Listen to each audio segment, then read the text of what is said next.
Assalaamu calaykum waraxmatullaahi wabarakaatu asxaabteyda. Haddaad ku cusub tahay subscribe dheh gambaleelka taabo si uu kugu soo dhacaan waxyaabaha aan soo geliyo. Soo dhawaada asxaabteyda qaaliga ah.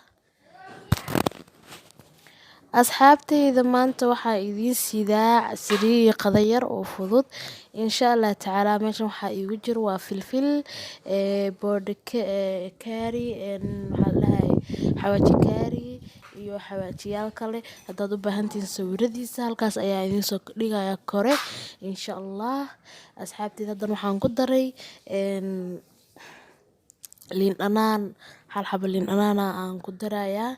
Waxaan rabaa inaan qaso alaabtan. Markaas ku qaso waxaan gelinayaa fish aan rabaa inaan kariyo ama malaay sida u taqaanid insha Allah tacaala. Asxaabteyda la socda filfil, liin dhanaan, xawaajiyaal la isku shiiday, xawaaji kari, huruud halaas isku darsan, cusbadaas yarkaan waa ku darsaday insha Allah.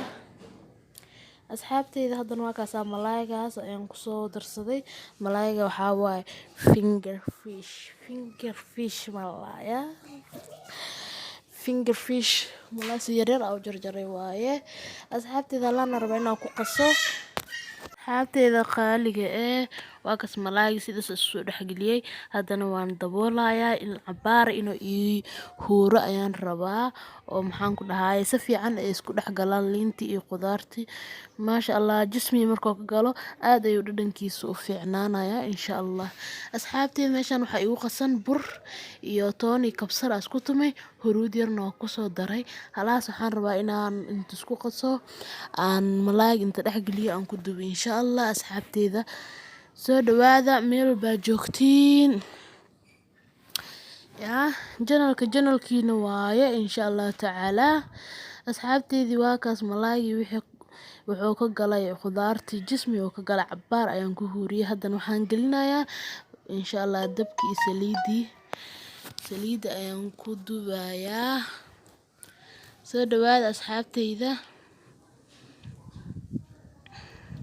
Waa kaas asxaabteyda saliidii oo ii kululaatay ayaan ku ritay insha Allah tacaala.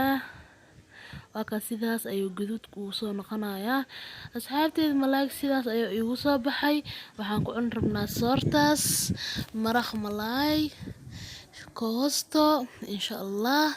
Soo dhawaada asxaabteyda maraq malaay haddii aad ka heshaan insha Allah commentiga igu soo qora. Soo dhawaada. Haddan ku soo dhawaada casriye yar oo fudud aan sameystay. Waa kana doonad yaraan sameynayaa insha Allah tacaala oo casriye ah. Maasha Allah aad ayuu igu gadgaduutay. Asxaabteyda haddaad ka heshaan commentiga igu soo qora asigoo full waa idiin soo geli doonaa hadduu Alle idmo. Soo dhawaada asxaabteyda. Casriyahana aad ayuu u fiican yahay. Waa bur aad u macaan badan oo casriye ku fiican. Koob kafee ama koob shaah haddaad u soo qaadato. Maasha Allah innaba caadi ma casriyahaaga waa kuu dhan yahay.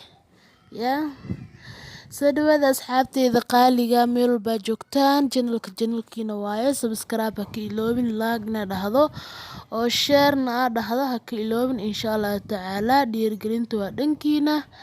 Waa walaashin Sumaye oo idin leh mar walba waxaa jeceshihiin ayaan soo gelinayaa insha Allah tacaala. Codsigiina waa soo dhiiban kartiin hadduu Alle idmo. Soo dhawaada asxaabteyda. Idinka dartiin leeb wax ku ma fahanteen asxaabteyda. Wixii oo waxaan ku dhahay oo ka faa'iideysanaysiin oo aniga aan aqaano in badan insha Allah waa ka soo gelinayaa. Waxaan faa'iido lahayn aniga soo gelin doonin insha Allah. Soo dhawaada asxaabteyda qaaliga ah. Janalkiina waaye. Mar labaad iyo mid saddexaad ayaan soo dhahayaa insha Allah. Burkii sidaas ayaa noogu soo gabagaboobayaa insha Allah. Saas ayuu gaduud u noqonayaa ujeediin maasha Allah. Waxaan gelinayaa haddana sokor yar aan gelinayaa oo korka ugu daadinayaa insha Allah. asigoo nooc kalaana waa idiin soo gelin doonaa insha Allah. Sokortaas ayaan ku soo gelgeliyey, waa ujeedii maasha Allah inaba caadi maaha asxaabteyda. soo dhawaada meel walbaa joogtiin, waxaan idin leeyahay asalaamu calaykum waraxmatullaahi wabarakaatuh. khayr badan ayaa idiin dhaafay insha Allah tacaala. Next video, bye bye.